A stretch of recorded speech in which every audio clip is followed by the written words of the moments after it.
I started with contemplative practices. I usually refer to them as mind-body practices, not just contemplative, which to me evokes more the thought side, but also involving the body as well. So I got my start with these through the martial arts, and then later I became more interested in the contemplative side and traveled to Japan to study there. I was interested in the connections between meditation and the martial arts, and so while I was there, I had a chance to study at some temples and met a teacher there who really integrated contemplative practices into the martial arts practice that he taught.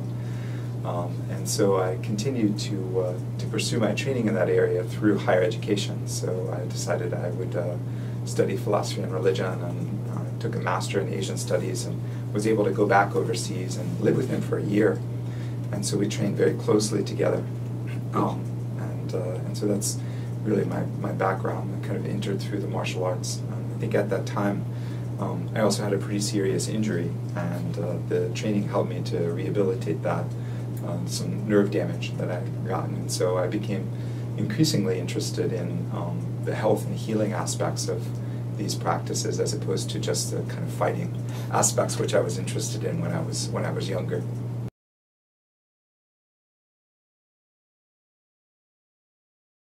I started first with Okinawan karate, and then later studied Taekwondo and went back to Japanese karate and learned Kung Fu, Dragon, Tiger, Eagle, which is kind of descendant from Shaolin, and then started to get a little interested in Tai Chi to rehabilitate some injuries. I was in the Marines, and so I learned the hand-to-hand combat systems in the Marines, and I also taught hand-to-hand combat in the military. So my early days were really angled more towards fighting and self-defense, and probably as a result I ended up with a lot more injuries than I needed to have. So around my mid-20s I started to get interested in the healing practices, and from that time onward I spent a lot more time in what we normally think of as contemplative practices and healing practices like Tai Chi and Qigong.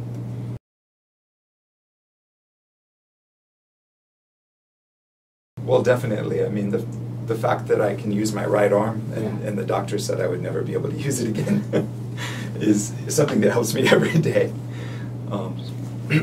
But I think beyond the health and healing aspects, I had a lot of stress and turmoil when I got back from my deployment in the war, and I think these practices really helped me to tune into some of the noise that was going on in my head, to try to better understand how to reintegrate back into society, how to come down out of that really high stress kind of anxiety combat mode, where I would be losing my cool waiting in line at McDonald's for almost no reason at all. And so I think they really helped me find a sense of peace and understand myself not only on the inside, but to better sort of connect with community and family and find my place again outside of the war zone.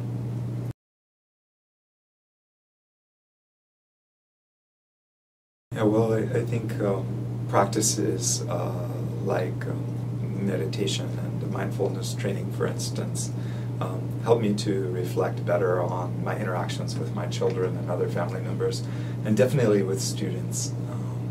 It's coming as somebody who's from a Marine family and being trained as a Marine.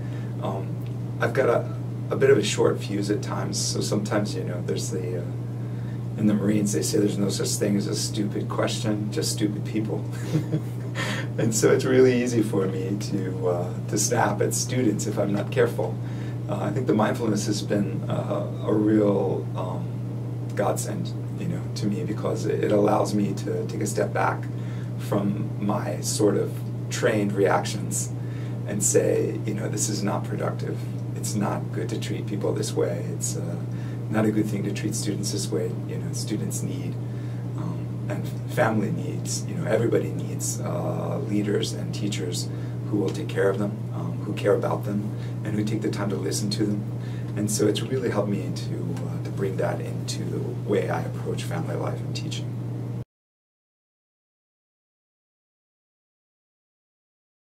Yeah, my children are training. Yeah, my children train, and I think it's been a very good thing for them.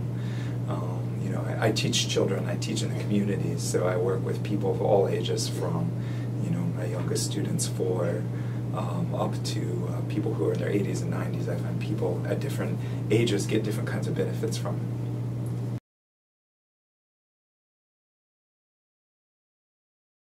Yeah, I've brought what I've learned into the classroom. So, you know, now my major teaching area is human development, and so our undergraduates are being trained as human service workers, and I think not just me, but actually the literature in my field shows that these practices can have great benefits for human service workers. And so through some of the coursework that I teach, I introduce students to contemplative practices. The benefits, of course, for stress relief are really important, because burnout is a major issue in the field of human services.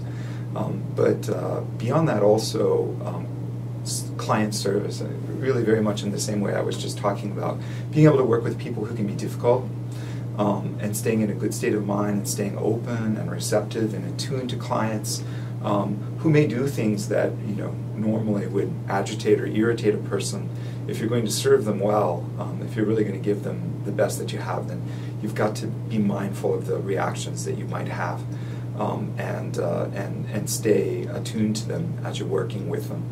And so since the students that I'm working with are going on to be teachers and counselors, therapists, nurses, I feel that contemplative practices have a lot to offer them, as much as they've offered me. And then the other communities that I work with through outreach are just people in the general community. So for Blacksburg Chinese School, I've begun a children's Kung Fu program for them. For Blacksburg Health and Fitness and Carillion Clinic, I've helped them establish Tai Chi programs. So I work with a lot of folks out in the community also, of various ages, and I think the benefits are there. They're a little different by age, but I think that people in the community get a lot out of these practices.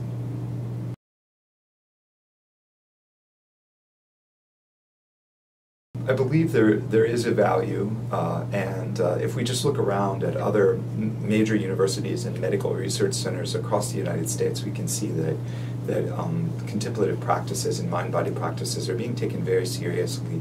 They're a part of Duke's program, they're a part of Vanderbilt. UVA has a center for this now. Of course, Harvard's Osher Medical Research Center has been around for decades now, looking at complementary and alternative practices. National Institutes of Health has an entire branch devoted to research in this area. So I do think that Virginia Tech needs to take this seriously, and now that especially we have, you know, medical research center, and of course a department like human development as well. There's a lot of research that can be done in this area to look at how these practices can optimize development and help people maintain health and find well-being and build resilience across the life course.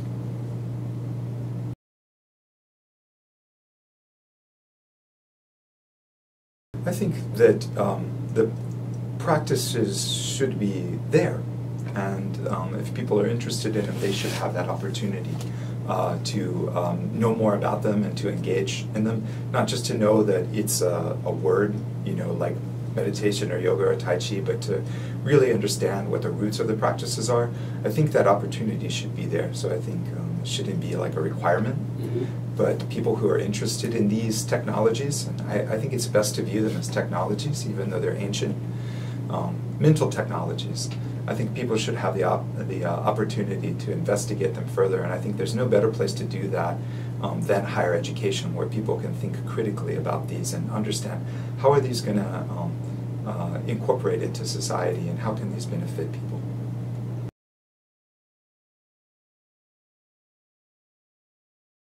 I think that already our region is pretty rich for an East Coast region. You know, the Blacksburg, Roanoke area has many studios and groups who are engaged in these practices. And I think that what needs to expand is a consideration of how these practices now are oftentimes limited by income and socioeconomic status. So people who can afford to come to tech, people who have the grades to come to tech, people who can afford to take classes at local studios get the benefit of them. But there are a lot of people who would benefit from these practices who cannot because income is a barrier. And so I think that we think about expanding. I think we really need to think about how to reach groups of people who would like to study, would like to learn, and who could really benefit from them, but can't because of income. So ways to support programming for people who couldn't otherwise afford it, because it's not yet part of the public education system at the mainstream level.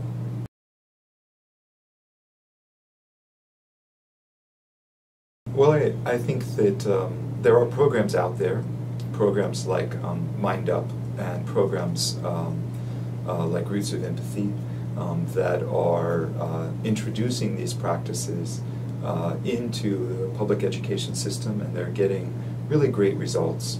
I'm not going to talk too much on those because these are programs I know about, but they're not my programs. Mm-hmm. But I know that the results that they've gotten are great, and so I expect to see that these programs, and they've gotten really good results in areas where the children are low income, and children who may be struggling with poverty and other kinds of issues at home, who are typically very challenged in terms of social interactions, in terms of their ability to focus and study, because of the stressors of life kind of interfering with their ability to study, even at maybe 6, 7, or 8 years old. You know, they're having trouble calming themselves and setting down to study because they're so worried about things that are going on in the neighborhood or at home. And so even in these kinds of areas, programs have shown great results. I think that as these results begin to disseminate and educators start to realize the benefits of these programs for children, of mind, body, and contemplative practice programs, we'll see them mainstreaming in the public schools.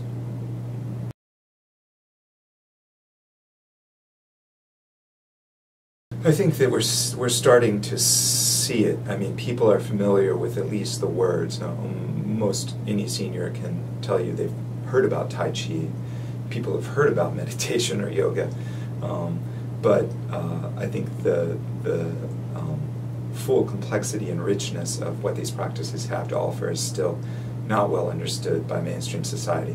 Some examples of the mainstreaming, though, are programs that I was mentioning in the school systems, but also the fact that the military has taken on mental skills and resiliency, which are mind, body, and contemplative practice programs that are being used by that have been initiated by the Department of Defense and are being used in the Army and the Marines.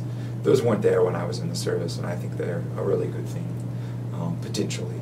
So far, what I've seen of the data coming out of studies on those is that they have a lot to offer to our troops, and I think if they're done well, they really can. And so I expect that as those troops come home, if they remember what they learned, that they'll be open to continuing to learn more, and that will play a role in the mainstreaming of these practices.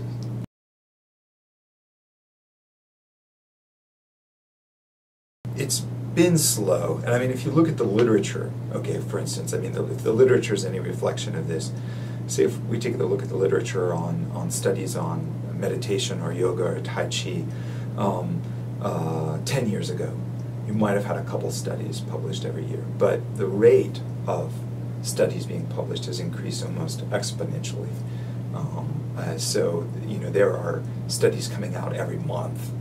So I do think there's an increased movement into that direction.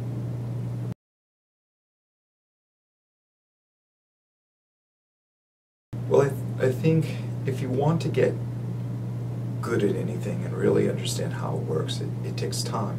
So in that way, I see that it's similar to running. If you want to be a good runner, you have to run. And if you want to be a good fisherman and land the kind of catches that good fishermen land, you have to study it. And the same thing with being a good cook. So I think that it takes practice, and it's not something you can get very far at dabbling.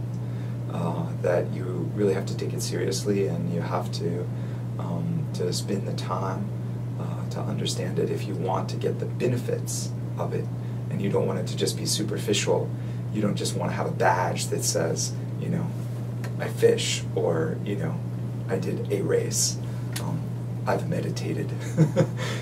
You want to get good at it, it takes time.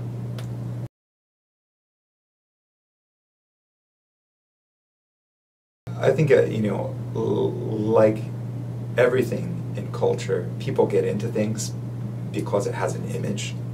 And so some people try it out because their friends are doing it, or some people try it out because they have some image. Image guides a lot of what we do, especially when we're young. You know, we sort of see things going on in movies and TV, or read about things, and we think, well, that's cool, let me try it, you know. But, you know, again, to get good at it, it takes a really sustained effort. The image, I think, is not enough to carry a person along, you know, to achievement, but people really have to find something in it that's for them, and they have to. I think there's this saying in Qigong, is that nobody ever gets good at Qigong unless you need it.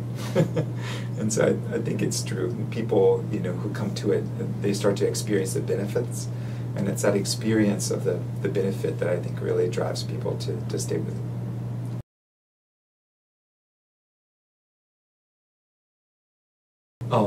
I think there's, you know, as I mentioned before, there's studies coming out every month that help us understand how these practices change the structure of our brain, affect our immune system function, help people recover from heart conditions, neurological conditions, affect stress and blood pressure.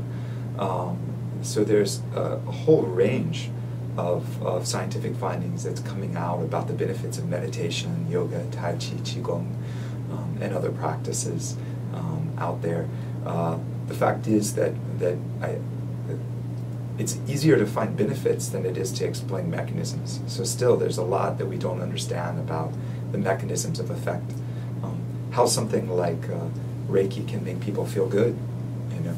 But the fact is that, you know, the people who do it do feel good, and that's not anything to scoff at, especially now that we know a lot more about the relationship between the mind and immune system function.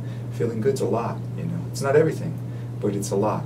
And I think that the further we investigate, I think that we should continue to investigate. I don't think we should accept anything on face value that's really cutting against the grain of our culture. And I think that investigation will continue to show a lot of positive results and help us understand how best to incorporate these into our culture. To be honest, I think that if we go back to the ancient times that most of these practices originated, people were really into investigating. They were really into asking questions about how do we address the problems that are most affecting us, and how can, you know, what can we do to work with these problems. And over the course of hundreds and thousands of years, they developed solutions. And those solutions are oftentimes written in such cryptic language that modern-day investigators don't understand how to unpack it. So in a way, you know, we're kind of reinventing the wheel, but I think it's a wheel worth reinventing.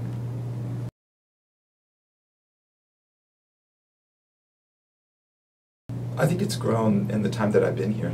I came here originally as a graduate student, and there were just, you know, a few people here and there in different departments who were practicing and had some interest. And then over time, I've seen those people come together and organize this conference. It's been very exciting to see it's like a pot boiling. You see a few bubbles on the bottom, and then all of a sudden it all rises up. And so I think that this is, you know, the first time it's come to a boil here. So definitely a growing interest.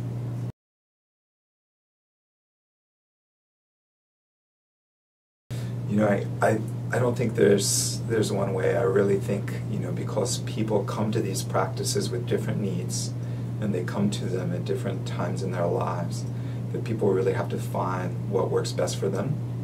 But I do believe that eventually a multi-pronged approach, a real mind-to-body approach, is the most beneficial. And I think, you know, there's the old story of Bodhidharma who traveled to China from India, and, you know, and found the monks meditating and falling off their cushions, you know, suffering from malnutrition, suffering from lack of physical movement, because they had only studied a seated meditation and they weren't able to focus or concentrate. They were too sleepy, and he said, you know, you can't get the most out of your meditation unless you take care of your body. So, you know, he taught them yoga and eventually the movements that now today we call Shaolin Kung Fu. I think that story, whether it's historically accurate or not, really illustrates the need to take care of both the mind and the body. And so I find that a lot of people that I work with in the community, people who are, sometimes people come to practice Tai Chi together with me, who have studied meditation, and they say they find that the physical movement, adding that to their meditative practice is a great complement. Or they may go and practice yoga for that reason too. And sometimes there are folks who say they have a hard time focusing and concentrating with their Tai Chi movement, and because they say it's too slow. And I say, well, why don't you try something that's even slower? Try meditation. And then they find, wow, their Tai Chi focus improves from the seated meditation. So I think that the various practices can really complement each other, and that eventually, you know, people might enter in from one direction.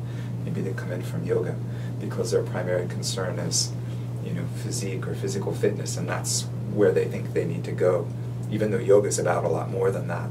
That's how they enter. And then over time they may come to a seated meditation practice, or they may come to learn ways to heal themselves through other practices. So I think that really each person has to find the point of entry that best fits their personality and needs. But over time, I think a multi-pronged approach is really kind of generates the best benefits.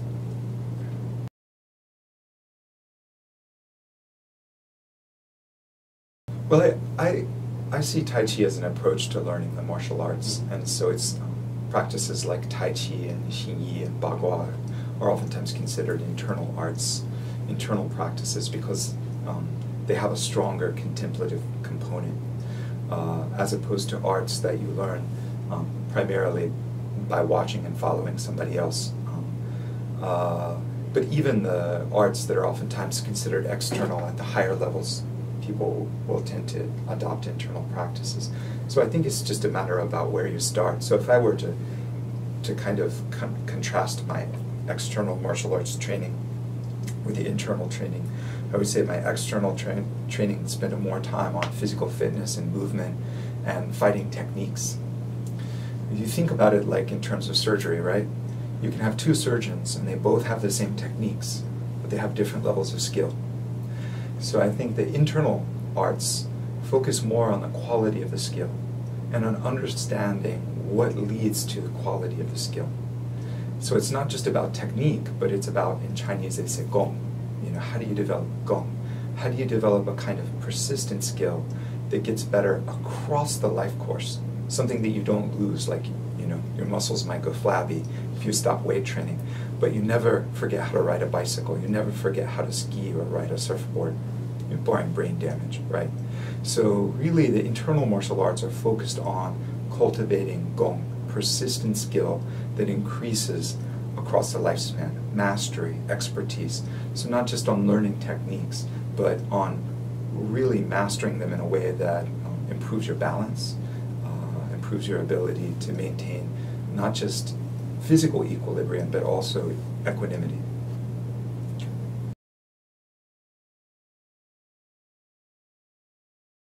Thank you to you guys and to everyone who is, you know, putting the conference together. I know that that it's taken a lot of work on everyone's part, and I think it's a great first time, and I hope that it's something that we can continue year after year. I think that the excitement will only grow from here. So I would just like to, you know, to share my thanks for everyone who's been involved in this.